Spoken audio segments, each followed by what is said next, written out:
Make sure y'all make some noise for Dante Basco.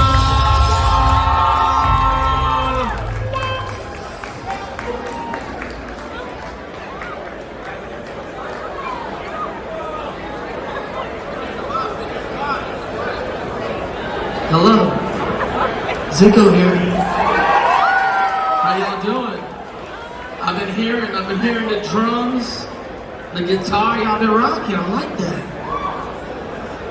What's up? I don't know, y'all. How are you doing? Good, man. Good. I'm so honored. What? I'm honored. I'm honored. I'm gonna put this drink right here. Damn, we get some beats. What's going on? Nah, let's do it. We're gonna catch a beat one time. Let's do a beat. Why not? Let me hit it. Give me get a beat one time. We're in Long Island. Give me some. Okay, I like that. I'll be like, what would you do if the world was against you? I mean, your sister's a freak, your father's a beast, and he scarred you for life. And what about your mother? She ain't part of your life. And I know if it wasn't for my uncle Iro, I probably succumb to the darkness. But that's what I meant the game. That's toss, soccer, and aim. Guitars where the heart is. I bet you know that you're not what I got out of the flow. Just a flow, just a flow. What's up, y'all? That was a vibe. I was just vibing. How y'all doing? It's my first time on Long Island. Strong Island in the house. Well, yeah. All right. Well, we got some questions for you, and then I'm gonna throw it over to the fans over here as well. But Let's do it. yeah. All right. First up, if you were to do a series crossover with another show, which show would you want that to be with? What? Crossover from with Avatar and another show? X-Men. X-Men. Yeah, I think Team Avatar with X-Men would be good. Oh damn, that was crazy. Especially all the new Marvel stuff. All the Marvel stuff, you know what I'm saying? And like Benders and Mutants. I can dig that. All right. So now I gotta ask, because you know, Avatar is exploding even to this day. There's new stuff coming out. What's it like attending convention and seeing the multi-generation love for your characters? It's great, man. I mean, we're celebrating the 20 years of Avatar this year. Yo, so shout out to all the Avatar fans and the community out there. That just means we old, y'all, because it means some of y'all are old out here. OG fans of Avatar. But it's really wonderful to see something we did so long ago still have impact in the world today, and how much it's grown and found new audiences, and how poignant it still is for the world that we live in now. And so it's really great to connect to the community, the Avatar community worldwide. 100%. I gotta say something real quick. I love the jacket, by the way. Oh, thank you, man. Yo, you know, it's Comic-Con. You gotta represent your fandoms and whatnot. All right. I gotta ask this question, man. I mean, do you ever quote your own characters, whether it be Jake from, American Dragon or Zuko from... Oh yeah, I mean, it depends. We always say, I mean, that's rough buddy is. We're living in that's rough buddy kind of times, you know what I'm saying? Yeah. You can say that every day. 100%. Do you ever relate to anyone who have voiced in a series? Like you really emotionally relate? No doubt. I think with actors, like there's a lot of the character in you, but there's a lot of me in the character. So definitely Zuko was a part of my life where I was going through a lot of different things and trauma that I think ended up in Zuko. But Zuko's very popular, but also like Rufio growing up was a very popular character for him. Yeah, shout out to Rufio, the Lost Boys. But I always tell people I really am Jake Long. That's kind of who I am. It's just Jake was New York and I was LA, and Jake was like a skater and I was a B-boy, but like, I'm Jake Long for sure. I love that. I loved American Dragon growing up, so of course. Can you tell us a little bit about like the recording booth sessions? Like how was it? I mean, just in general, do you have any fun bloopers you can tell us about? In the booth, it was great. We did many years, and the original game is very cool. May Whitman, Jack DeSena, Jesse Flowers. It was great to work with those cats. It was always cool when other people came in. First working with Mark Hamill was pretty wild, because Mark Hamill is Luke Skywalker. Yes, shout out to Mark Hamill. And I'm a big Star Wars fan, so him playing my father was pretty wild. He definitely came in the room like Darth Vader. Had a lot of presence, you know what I'm saying? So it was very odd to kind of work with him, but very wonderful to have him as a friend.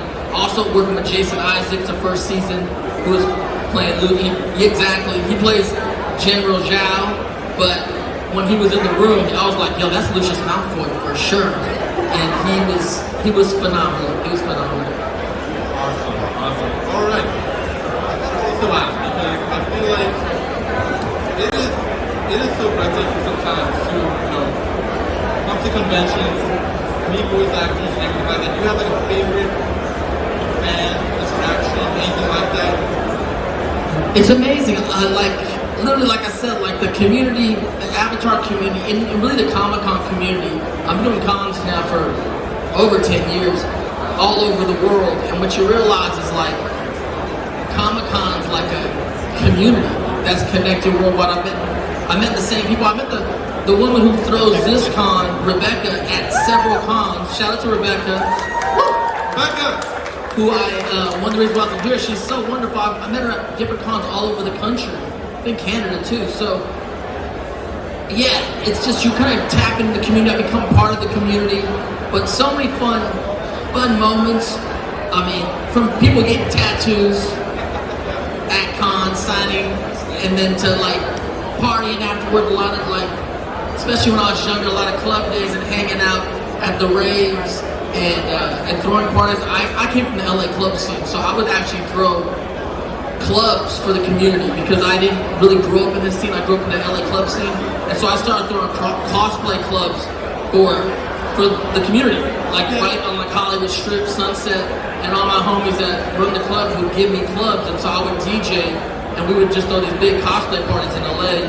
Did opening parties for San Diego Comic-Con a few years in a row. So part of it is those are my favorite interactions. It's like once you're part of the community, you kind of bring what you bring to the community, and those were great nights. If you were there, if you were at those parties, people were like, "Yo, I was there." I was like, "This, wow." We gotta bring that back. we might bring it back. We might bring it back. Nickelodeon asked if I still DJ, so I was like, maybe we'll do a party San Diego Comic-Con this year. We'll see what happens. 100%. All right. Well, I'm a big Star Wars fan. You said you are a huge Star Wars fan yourself. What are you thinking about Star Wars in general right now in the future?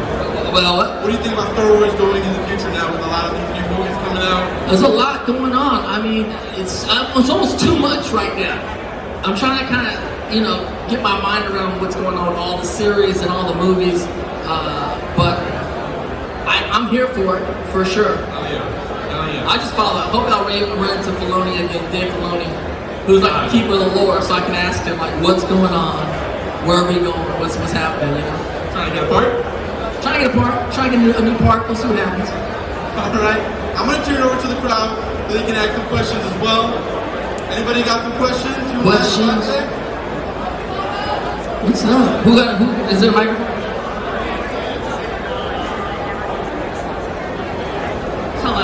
Hello. I was curious, what was it like working with Robin Williams in Puck? Rest in peace, Robin Williams. Robin was one of the greatest to ever do all of this stuff, I was 15 years old when I got to work with him, and I spent, basically a year of my life with that guy, like almost every day. And he was such the kindest soul and a great mentor to me. He's everything, like he's the genie from Aladdin. He's magical. When he's around, magical things happen. He's just so smart and so funny and so witty, and that's amazing. But then I also got to spend these mornings with him in the makeup trailer, and we would talk about poetry because I love Deaf Poet Society, and me and him would talk about our favorite poets and our favorite poems, and he was just the man. You know what I'm saying? So rest in peace, Robin Williams.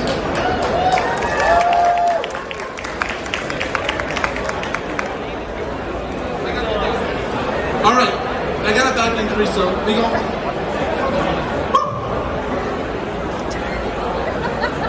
Hello, Dante. What's up? Once again, you are a GOAT, a legend. I just gotta say that right now. What is your favorite line interaction with Iroh? Either the original or the one that came afterwards? I mean, my favorite moment, I barely, it's the hug, man. When I'm like, I'm sorry, and he just hugs you. It's like that hug heard around the world. I just love their relationship, and it's very special to work with Mako, the original Uncle Iroh, but he passed away in the middle of that, and then for Rick Baldwin to come in and really fill his shoes in the most honorable way. But that reconnection with them, we just kind of, you just want that hug from your dad or your uncle or your father figure. And so, especially when you've messed up, especially when you've disappointed them, at least in your eyes, that moment was like the best ever, all the feels. So, thank you.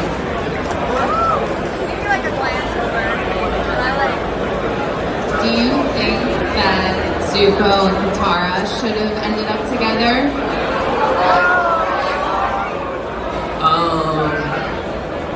I ship Zutara forever, for sure. I ship Zutara forever. I wrote a poem that goes like this. I ship Zutara even though it's not canon, because I'm a hopeless romantic, some things are best left to be imagined.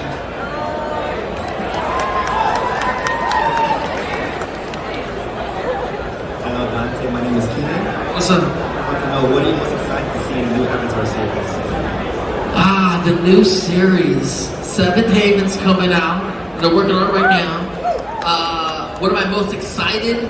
I mean, of course, just to see the new gang and the new Avatar. But if you've been following, which I don't know a lot, they've been like telling us a little bit with the podcast, but the new Avatar, of course, is Earth Kingdom Avatar.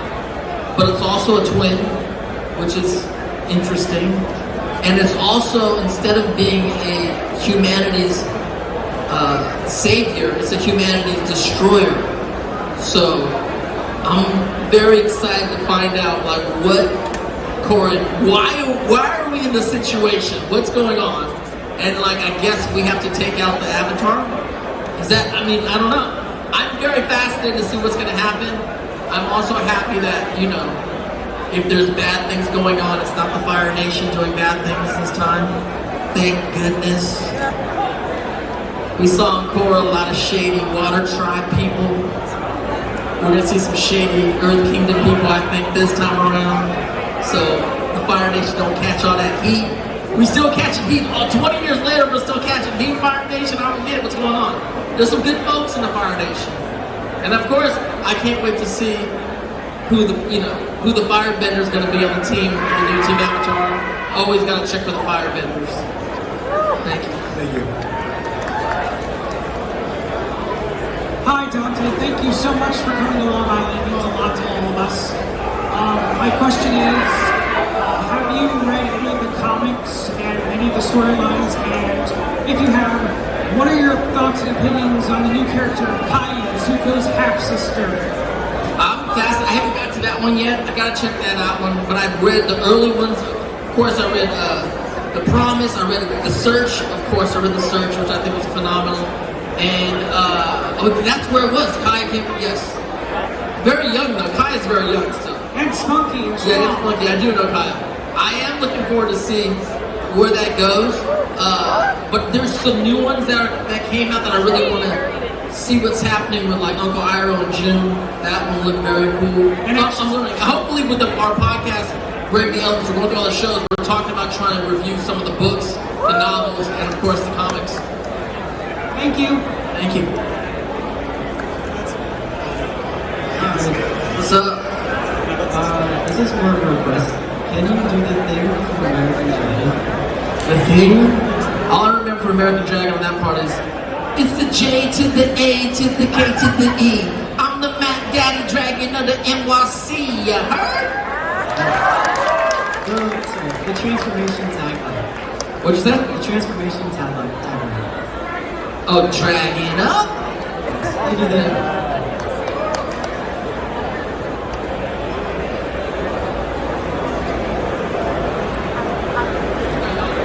Dante, you're a go dude. Since we're at a Pokemon convention, if Zuko was a Pokemon gym leader, if you could give us his whole squad, that'd be sick. But who's his like last minute? I'm gonna send him out to take. I don't know. I mean, I'm a little into Pokemon. My cousin has a big Pokemon channel called Trainer Tips. Trainer Tip Nick, that's my cousin. So he got me on Pokemon a little bit. I don't know a lot. I know it has to be all the fire elements. I don't know though. My favorite Pokemon, I don't know what element they are in. I mean, of course, Pikachu's like a goat, so whatever. Pikachu we have in there. And he got electricity, so he's kind of like a firebender, right? I love Eevee. Eevee's cool. I'm into Cubone. He got mother issues like Zuko. When I found out that skull he had was his mom's skull, I was like, Cubone's a G. This dude got some Zuko issues for sure. I mean, those guys are the ones that I know for sure that I really like. I actually had a horse. What's a fire horse? What's that horse? He's Fire Nation for sure. I don't know how powerful he is, but he looks cool. I don't know. Those are the ones that come off my brain that I really did, you know? Oh yeah. All right. Hey Dante, do you remember working on your pilot of Avatar? And also, I'm curious, how did you kind of get started with Avatar? Did you initially call and say, hey, we got something? How did that come to you? Looks like I lost it. Do I remember working on the pilot? The unaired pilot. The unaired pilot, and then what's the other part of that question? How did you get started with Avatar? How did I get started with Avatar? Yeah. So, the unaired pilot. I mean, I was there. We were talking about 20 years ago. Now I remember. So this is how. When I did Avatar, when they offered me Avatar, I was actually in the middle of doing American Dragon Jake Long for Disney. Me and Mae Whitman. Mae Whitman plays Rose. Yes. And she plays Katara also. So we both kind of got the project at the same time. She's like, you gonna do the show? I was like, I don't know, let me check it out. And I went to Nickelodeon at that time. And the thing about Nickelodeon at that time is like, it's Nickelodeon. Like, you go, it's a big building with green Double Dare slime on top of it and stuff. And it says Nickelodeon, and you walk in, like, I remember going to the show, like, you walk in and it's like, there's a huge mural of like SpongeBob, and there's like a huge mural of Cat Dog. You know what I'm saying? Like Dora the Explorer, like classic Nickelodeon stuff. And then they gave me this script, and it was like Avatar: The Last Airbender, and I was like, what is this? And then it's like I'm starting to read it, and it's like Chinese characters on it, you know, and they give me some artwork. And it's super anime. I'm like, what is this? You Nickelodeon, what y'all trying to do up here? Like, y'all trying to get your Disney XD on in here? What's going on? And then I get my character, and my character's like, it's not this Zuko. This Zuko's cool. It was the ponytail Zuko. And I was like, who's this bald dude with the ponytail? They're like, that's you, that's Zuko. And I was like, what? And then he got a scar on his face. I was like, this is weird. And then he's like, you know, I'm like, I have to regain my honor. I must regain my honor. I was like a lot of that. I'm like, what is this dude's story? But when we did the original pilot, and really the whole first season, I just thought, I'm a bad guy. I was like, oh, I guess I'll come to Nickelodeon and I'll be a bad guy. Because I'll be the hero, I'll do a hero on Disney, and I'll just come to Nickelodeon and do a bad guy, and I thought that was cool. Little did I know that he was going to have a whole journey that I didn't know was going to happen, which is amazing. Before I get to you, how do you feel about that redemption arc? It was pretty good. It was pretty good. I think it's important, you know? I don't know. It's like one of those things I didn't set out to do that character, to do that redemption arc. Once I found out how he got his scar and started to understand who he really was, it was really, it's one of those things that I think it touches a lot of people around the world. because we all want to be redeemed for something, which is fascinating, and it's very, you don't ever really get to see a character on any kind of platform, let alone a quote-unquote children's show, really change. Like, that's the whole magic of that character, is you get to see him change, and I think that's one of the wonderful things and one of the lessons I learned, I hope a lot of people learned as they were watching it, is like to really understand that you have to change sometimes. It is okay. You have to have the courage to change, or give friends or other people, give them the ability to change. It's like everyone's not frozen in time. We can all be redeemed for something, and so that's a big lesson for me with Zuko. 100%. All right, we're gonna take like 2 more questions. All right. Jake Long in the house. What's up? Dragging up. What's going on? Hi, Dante. Hello. My question to you is, how do you get the video with Doug Walker? How did I get the video with Doug Walker? That's part of the Comic-Con community. We met it years ago at the Atlanta Comic-Con, or at a Comic-Con in Atlanta called MomoCon, and he was like, yo, I'm a fan. I'm like, oh yeah, show me some of this up online. He was like, let's do something. I was like, okay. And then he just flew me to Chicago, and we shot that. So that's the other great thing about the whole community, meeting people, and meeting artists and other actors and other filmmakers and other creators, and just vibing off each other's work and their presence, and then just going, let's do something. And so with new media, it's great that we can kind of get together and shoot stuff and get stuff out to the world. The stuff I did with Doug Walker haunts me to this day. I don't know if people have seen it. I'm like fire bending with my pelvis, being crazy. Doug got me really good during that whole shoot. Oh, I got a picture on my table. Yeah, I know. It's great.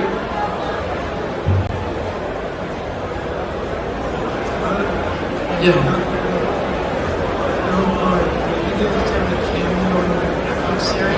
I can't hear you. What did you say, Hill? Would you accept a cameo in the Netflix series? Oh, from the Netflix series. Yeah, we'll see. They're shooting season 2. I'm friends with all of that cast and the producers and everybody, so we'll see if a cameo happens. There's talks. We'll see what happens. Hopefully. I'm always supportive. I'm like Team Avatar for life, you know? Oh yeah, I need to get a question in because he cosplay. I know, the Zuko cosplay has to get a question. What's going on, Zuko? Oh, thank you, Dante. You're looking good. You're looking good. Oh, thank you so much. Do you have any crazy stories you'd like to share while filming Avatar? I mean, crazy stories? No, it was one of those things that are just, we did this cool story. I didn't know it was going to become what it was going to become. I didn't know the story was going to become what it's become. I didn't know Zuko was going to become what it was going to become. I didn't know the community that is Avatar today was going to happen. I don't think anyone did. Avatar Studios happened after COVID, basically. So, really, the craziest thing to me about all of Avatar is that we are now who we are. And like, it is, you're here cosplaying 20 years later. I don't think when we start our projects that we do it for this to happen. It's the creators and all the actors get together to tell a story. When you go to any Comic-Con in the world, you meet all these actors, you meet all these filmmakers, directors. What we all want to hopefully do when we're working is to be a part of a great story. And so I've been lucky to be a part of a handful of my life, and one of the greatest ones is Avatar. And it's been my honor to be a part of it. So thank you so much. Thank you. It's an honor to have you here in Long Island TCG Show. Last request, let's take a picture with the entire... Let's take a pic. Let's do it. Let's take a picture.